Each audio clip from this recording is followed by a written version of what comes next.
हिंदी के सुप्रसिद्ध कवि सूर्यकांत त्रिपाठी निराला की सुप्रसिद्ध कविता है तोड़ती पत्थर। हम जानते हैं कि निराला ने कई लंबी कविताएं लिखी है, जैसे ही राम की शक्ति पूजा, सरोज स्मृति, बनवेला या फिर तुलसीदास। ये सारी की सारी कविताएं महत्वपूर्ण हैं, किंतु तोड़ती पत्थर कलेवर में छोटी कविता है। फिर भी हम कई कारणों से उन महत्वपूर्ण कविताओं के साथ इसे हम रखते हैं। तोड़ती पत्थर कविता सन 1937 में रची गई थी। तब तक छायावाद का अवसान हो चुका था। आप देखेंगे कि इस कविता पर तत्कालीन हिंदी कविता का जो वातावरण है, जो उत्तर छायावादी कवियों के प्रभाव से धनी है और हाँ, प्रगतिवादी कवियों के प्रभाव से भी। तो इन तमाम चीज़ों का प्रभाव आप तोड़ती पत्थर कविता पर पाते हैं। कविता शुरू होती है वह तोड़ती पत्थर और पूर्ण विराम, वह तोड़ती पत्थर पूर्ण विराम।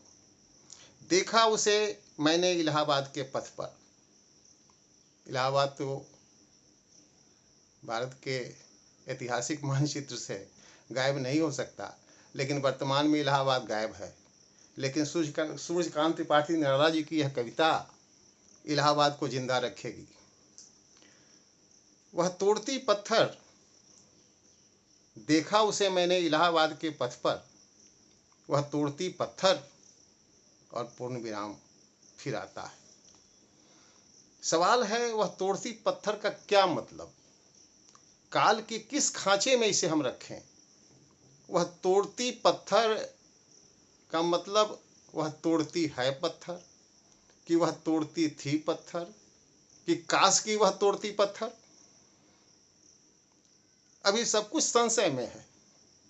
अभी हम कुछ निर्धारित नहीं कर सकते और कविता का पाठ इसी तरह से किया जाना चाहिए।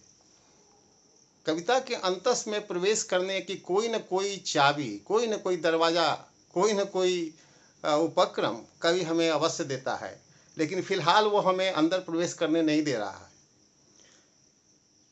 आगे हम पढ़ें तो एक गत्वर चित्र या एक मूर्ति या एक चलचित्र कह लें, वो हमारे सामने आता है। कोई न छायादार पेड़ वह जिसके तले बैठी हुई स्वीकार। छायादार वृक्ष नहीं है, लेकिन वह बैठी है, अपने नियति या अपनी स्थिति को स्वीकार करके बैठी है। कोई न छायादार पेड़ वह जिसके तले बैठी हुई स्वीकार।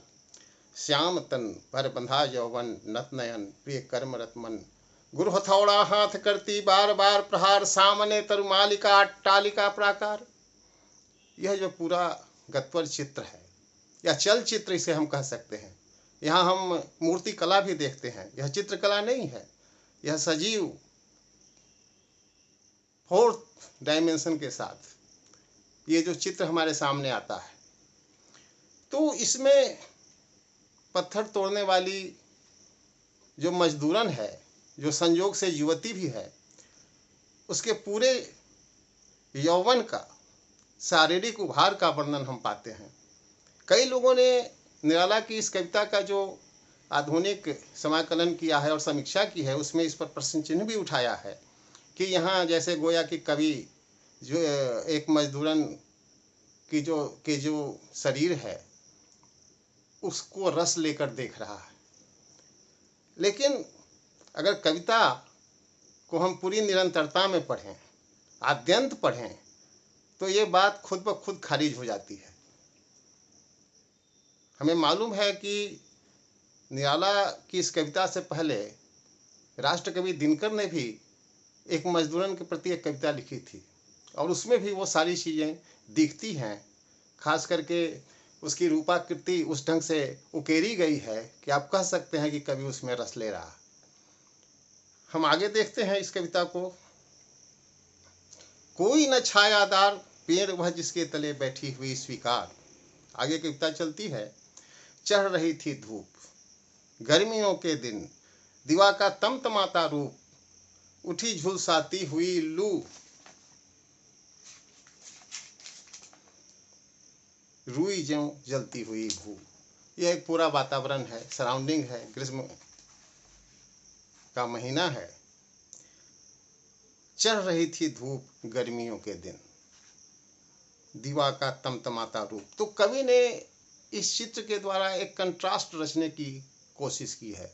जो शुरू में वह कहा गया है कि कोई न छायादार वृक्ष, तो जीवन की एक विडंबना यहाँ सामने आती है। एक ऐसा दृश्य जिसमें जो श्रम कर रहा है, श्रम करने की परिस्थिति नहीं है लेकिन श्रम करना जरूरी है, और वह भी युवती जो हो सकता है कि अभी वह कहीं स्कूल में कॉलेज में पढ़ सकती थी, दूसरे ढंग की अपनी जिंदगी बिताने का उसका समय है, लेकिन वह श्रम प्रक्रिया में डल गई है या डाल दी गई है, परिस्थिति ने उसको डाल दिया है।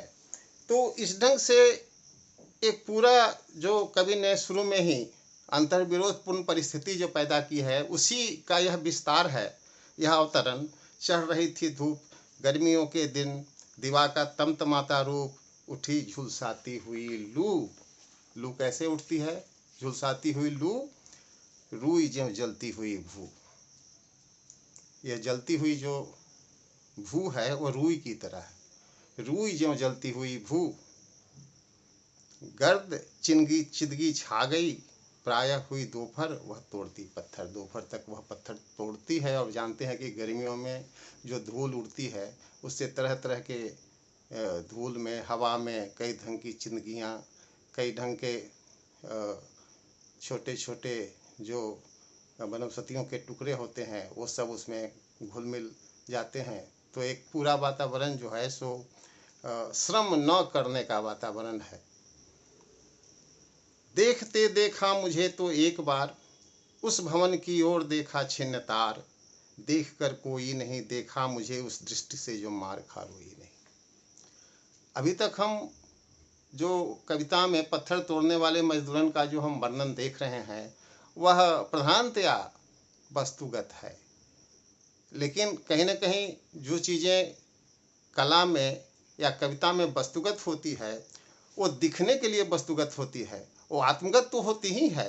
कवि की अपनी जो डिटेल्स होते हैं, जो कवि का जो एक अपना आइडिया होता है, उसके जो पूर्वाग्रह होते हैं, वो सब उस जिसे हम वस्तुगत के रूप में देखते हैं उसमें भी वो सारी चीज़ें इन्वॉल्व रहती है। लेकिन यहाँ कवि और कविता करते हुए कोई जरूर नहीं है कि कवि अपने आत्मगत को सामने लाए, इमर्ज कराए, प्रत्यक्ष करे, लेकिन यह कवि यहाँ अपने आत्मगत को प्रत्यक्ष करता है। देखते देखा मुझे तो एक बार, शुरू में ही है, वह तोड़ती पत्थर देखा मैंने इलाहाबाद के पथ पर, लेकिन देखते देखा मुझे तो एक बार। वहाँ काल में हम झूलते हैं, काल के किसी खास खांचे में चीज़ों को बिठाने में मुझे कठिनाई होती है, लेकिन यहाँ तो अनुभव प्रत्यक्ष सामने आ जाता है। देखते देखा मुझे तो एक बार, मुझे देखते हुए जब एक बार उसने देखा, उस भवन की ओर देखा छिन्न तार। देखते देखा मुझे तो एक बार, उस भवन की ओर देखा छिन्न तार। जाहिर है कि जहाँ पत्थर तोड़ रही है सड़क के उस पार एक अट्टालिका है, जो पहले ही हम उसका वर्णन देख आए हैं। तो उस भवन की ओर देखा छिन्न तार। ये छिन्न तार क्या है? ये कहीं न कहीं रविंद्र की कविता याद आती है, हृतंत्री के तार। यह तार जो है, जो कहीं न कहीं चेतना और संवेदना को जोड़ने वाला तार है, आपकी समझदारी या अंडरस्टैंडिंग, बौद्धिकता और संवेदना को जोड़ने वाला जो तार है, वह छिन्न भिन्न होता है, वह समझ नहीं पाता है। देखता देखा मुझे तो एक बार, उस भवन की ओर देखा छिन्न तार। सिर्फ दृष्टि ऐसी लगती है जैसे वो भीतर से छिन्न भिन्न हो गई है, पूरा उसका शख्सियत गोया के बिखर रहा है, उसकी समझदारी काम नहीं कर रही है। देख कर कोई नहीं देखा मुझे उस दृष्टि से, और देख लिया आसपास की जब कोई नहीं है तब उसने कवि को देखा। यहाँ भी कहीं न कहीं एक सामाजिक वातावरण या लोकाचार उभर रहा है। देख कर कोई नहीं देखा मुझे उस दृष्टि से जो मार खा रोई नहीं। अब यह जो वर्णन है मार खाना मगर उसका प्रकाशन न हो, यह तो जीवन की एक विसंगति की स्वीकृति है। और जब विसंगति की स्वीकृति जहाँ हम देखते हैं वहीं विडंबना पैदा होती है। तो एक गहरी विडंबना का हम साक्षात्कार करते हैं। सजा सहज सितार, और ये मार खा रोई नहीं के बाद सजा सहज सितार। अभी जो तार छिन्न भिन्न हम लोग देख आए हैं, एकाएक सज जाता है। यह क्यों कर सज जाता है, अभी हम देखेंगे। आगे की पंक्तियां भी इसको कहीं न कहीं इस तथ्य को खोलेगी।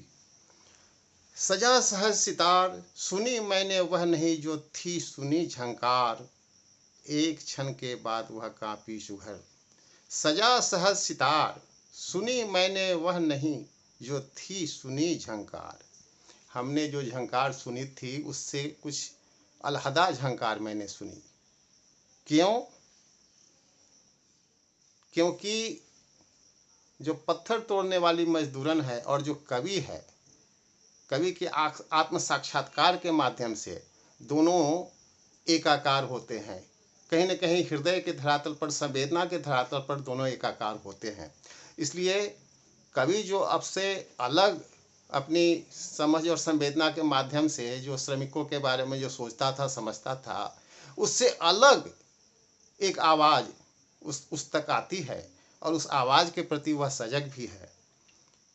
आगे का वर्णन है, एक क्षण के बाद वह कांपी सुघर, ढुलक माथे से गिरे शिकर। वह जब कांपती है तो उसके माथे से पसीने की बूंद गिरती है। ढुलक माथे से गिरी शिकर, ढलकती है। लीन होते कर्म में फिर ज्यों कहा मैं तोड़ती पत्थर।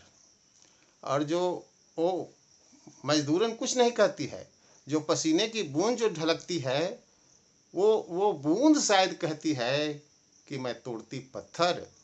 और यहाँ आते आते पत्थर का मायने बदल भी जाता है। वो सिर्फ पत्थर नहीं तोड़ रही है, वह कहीं न कहीं कवि की दृष्टि पाकर या कवि की संवेदना पाकर कहीं न कहीं अपने भीतर के पत्थर को भी तोड़ती है। इसमें एक जगह जो आता है, श्याम तन भर बंधा जवन नत नयन प्रिय कर्म रतमन। तो गुरु हथौड़ा हाथ करती बार बार प्रहार। तो प्रिय कर्म रत का अन्वय करते हुए कई लोगों ने इसको प्रिय और कर्म दोनों में रत, चूँकि नवजुवती ये है, इसलिए हो सकता है कि अपने प्रिय को भी याद कर रही हो और अपने कर्म में भी वो रत है। तो इस ढंग के अर्थ भी किए गए हैं। निराला जी की यह कविता बहुत महत्वपूर्ण है, कई मायने में महत्वपूर्ण है, किंतु क्योंकि